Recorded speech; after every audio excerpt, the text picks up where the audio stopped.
what is it about Michigan Tech that makes them such a perennial pain in the butt?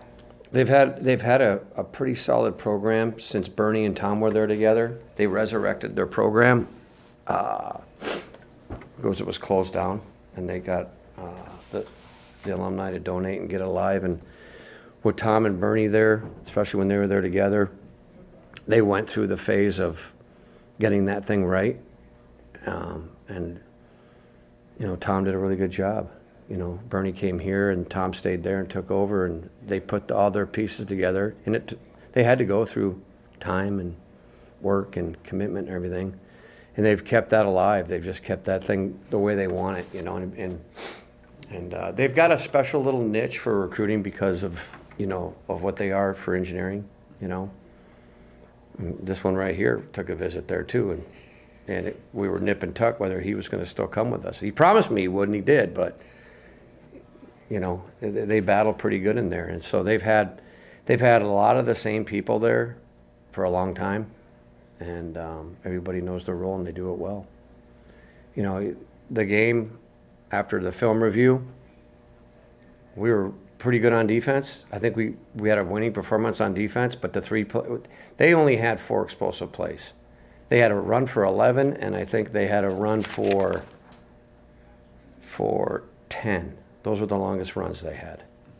And then they had the 2 passes, the jet pass, the trick play, and they had the wheel that they hit. And those were just we didn't play the right spot on our coverage. We didn't do what we were supposed to. They weren't tricky.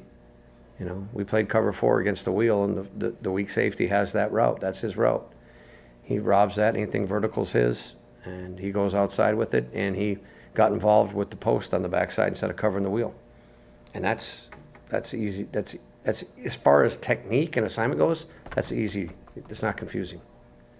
But when you don't play it, hello, come on, guys, right?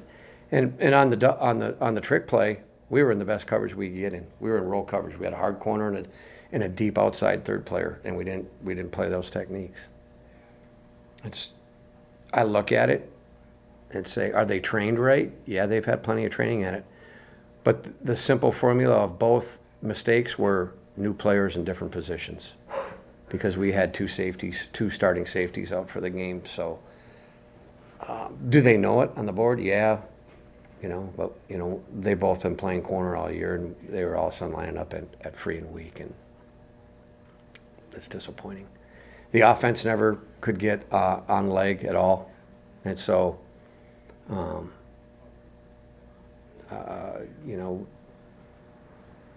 we practiced normal, we practiced hard, we had good preparation.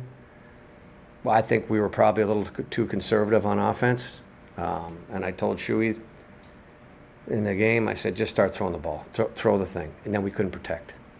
And so the poor quarterbacks are both running around back there as soon as they got the ball, and they get you into pass it, and they're running all 3-4. They got people stunting all over God's creation. That's what they do. But you got to be able to protect, and you got to be able to throw the ball to beat them, and we couldn't do that. And then our fire for competing and winning on offense at that point started to diminish. So our job as coaches is to get our players back up on their feet. And, sometimes I say God is watching. Okay? So you better get up and start fighting and get back at it, because there's nowhere else to go. There's nowhere else to go. Because God will know, and you'll know for the rest of your life. And it's time to move forward. I'm very irritated with the game. But, I can't go back and change it right now. So, Coach, like you said, the defense has turned in some pretty admirable, pretty respectable performances over the last 2 weeks, despite the end results. But it feels like the rushing attack has just had a really hard time getting going the past couple of weeks. So, like you mentioned there with the conservative offense. So, has it been something you've been seeing from opposing defenses or teams adjusting to the way they cover the run, or is it just the offense has kind of been in a rut? We haven't been good in the box. All segments were miserable Saturday. The O-line, the tight ends, the receivers, the backs. And when you get in a team meeting on Sunday and you're going to hash it out and have another come to Jesus party about not performing, And the first thing that happens is Ty King stands up in a team meeting and says he apologizes because the offense let us down and we weren't any good on offense, and that won't happen again. When somebody admits mistake, it kind of takes, the hostility out of it. And you got to give those people, when they admit, wrongdoing, you got to acknowledge that and give them that respect and say, you're a man, you stood up and acknowledged it, and now we got to get better and move on. I've never seen a football team do that in all my years of coaching. And everybody's irritable as all get out, guys. Everybody. A player stand up and speak for the unit and take the hit. So at least our people understand. You know what I mean? They understand. But it doesn't make it any different, the results. So you got to move on forward. We got to go play the best team in the country. I'm not going to sit around here and have at it anymore. It's time to go play Grand Valley, and they're really good. They're only number one in the country. That's all. And deservingly so. There's no ifs, ands, or buts about it.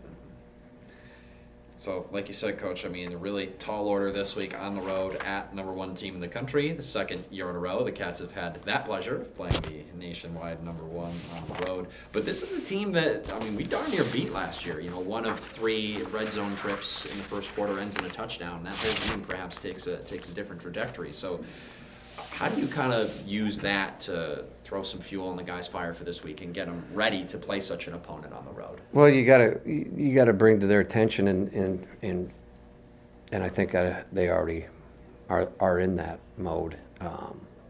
You got to prove yourself as a football player again after last week, and you get you got a great opportunity to go down and play the number one team in the country.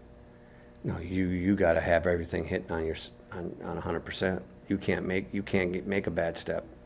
You can't do it. And so, they're playing in a. We haven't played there for a while. It's a great place to play. They have an excellent venue, so it'll be college football at an elite level, and so it's good for us to go down there and have an opportunity to win. You play them, Games are games on paper, but the real thing happens when it gets kicked off. So I don't look at last year as what's it got to do with this year? Nothing. You know what I mean? We got different faces, and it's a different day.